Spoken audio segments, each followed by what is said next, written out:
Hi, I'm Robin. Hi, and I'm Bill. Welcome to Not the Retirement Show, third journey series. Today we're chatting about clearing your first hurdle in retirement, which is, guess what? Fear of aging. Let's face it, they say the most dangerous thing you can do is look in the mirror, and to a certain extent, as you get a little older, that might be the case. However, there's also an ancient expression that says, wear your gray hair with pride. In other words, you've managed to live long enough to actually have gray hair, which is in some respect an accomplishment all its own. Well, I've got one or two, I guess, so maybe I'm not doing, too bad. I think the aging thing is important, obviously, but I think different people handle it different ways. There are two pieces to it. First is the biological, which is quite simply you're getting older. End of discussion. That's it. One day becomes two, and so on and so forth. There's nothing you can do about that. That's just a fact of life. I think the other part, obviously, is the psychological side of things, which, is it getting you down? Are you concerned about it? Are you worried about it? Now, there are other aspects to that, of course. There are various elements to the psychological side of things, which we'll talk about in a few minutes. But those are the two distinct pieces to begin with, the biological and then the psychological. Well, I'd actually say there's three aspects to all of this, and people get them very, very much muddled up. There is getting older, there is aging, and then there is longevity. And those are three different discussions. And that's something that we all really need to keep in mind. How does this get all so confused? Because at a certain point in time, the journey as you know it will come to a conclusion. There is this thing called mortality. It is something that we all share. We all must face that someday.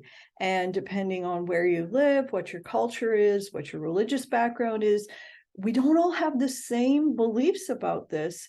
We don't all have the same idea about what happens next, if there is a next.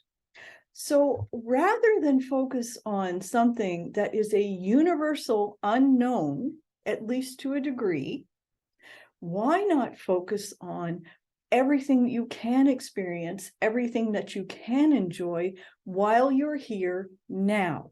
Yeah, I think you're right. I think the point is that, as you are getting older and the clock is running, and hopefully it keeps running for you for a long time, it all depends on what you're going to do in that time. What are you going to do today? What are you going to do tomorrow? What are you going to do next month, next year? Now, I mean, obviously there are certain things in life that because you're getting older, you can't do. Maybe you can't play sports the way that you used to. Maybe you can. Maybe you change a different sport. Maybe you go into do different things that are a little somewhat more passive, shall we say. So I think the question is, no, am I getting older? It's what am I doing with my age? What am I doing with these years? And what am I going to do with it tomorrow? And the next journey, as we call it, through this third journey. It's called a journey because you're doing things. There's a new thing to do today, tomorrow, next week. And I think if you address those sort of things, this whole so-called aging process or problem or concern or whatever, because I think you just accept the fact you're getting older, so what? Figure out what you're going to do with it.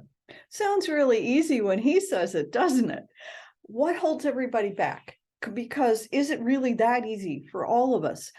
It certainly can be, it certainly should be, but what's the reality? A lot of us are dealing with either apathy, oh, I'm over the hill, oh, I'm going to get old, oh, I'm going to die, and there's nothing I can do about it, so why try? Or they get really impatient with themselves. Well, why aren't I as strong, as fast, as mentally quick as I was when I was 22? I should be able to go up on the roof and clean the gutters at the age of 75. What's the problem with that? And we make bad decisions in either situation. Yeah, but I think that the psychological issue, I happen to believe it's extremely critical because I am a believer in the fact that unless you've got the psychological aspect of your life, in the right place, then depression, for example, starts to kick in. Now, I'm not a medical person, but I think there is a school of thought, medically speaking, that psychological pressure, depression, whatever you want to call it, can accelerate that biological clock that you bring upon yourself. Now, I'm not saying it necessarily creates mortality as such, but you never know. So, I mean, I would suggest, go and read up about that, go and understand that a little bit better. And perhaps then you can go back and think about your own psychological approach to the fact that you are getting older and see if there are some changes that you perhaps want to make. Can you slow down the aging process? Again, I'm not medically inclined, but again, there's a psychological aspect to it. At least, perhaps if you don't slow it down, at least you can enjoy it more. Well, I have good news for you, Bill. I'm not a medical expert either, but some of the greatest minds would agree with exactly what you just said. I will never forget, actually, it was a really long time ago on an airplane reading the magazine because there was nothing else to do. This is before we all had the flat screens and could watch movies. I read about a Japanese industrialist, and he was nearly 80 years old and still running a whole bunch of companies and absolutely thriving. The journalist asked him, what do you attribute to being able to do all of this at your advanced age? And what he had to say was loosely, in the West, we tell ourselves that we are middle-aged at 40, that we are old at 60, and that we should die. And so we actually are telling the cells of our body to do just that. And a lot of people who pass away, at least in the opinion of that gentleman, was very much because of that kind of thinking. However, if you get out of bed every morning and say, my biological potential is 120, I won't even be middle-aged until I'm 60, and you say that with conviction in your heart and you believe it, that what you're actually doing is telling your cells to stay young and healthy because you are. Yeah, I've got a very good friend of mine who just turned 80.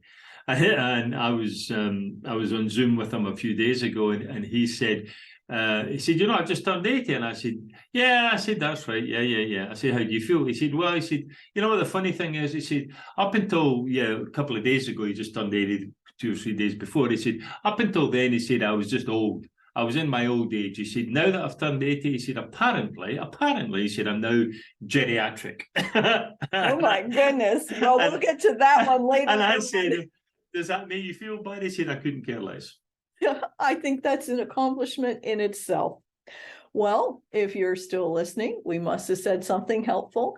Don't forget, you can get our book, The Third Journey, on Amazon and follow along with this series. And we will look forward to chatting with you again soon. Take care, everyone.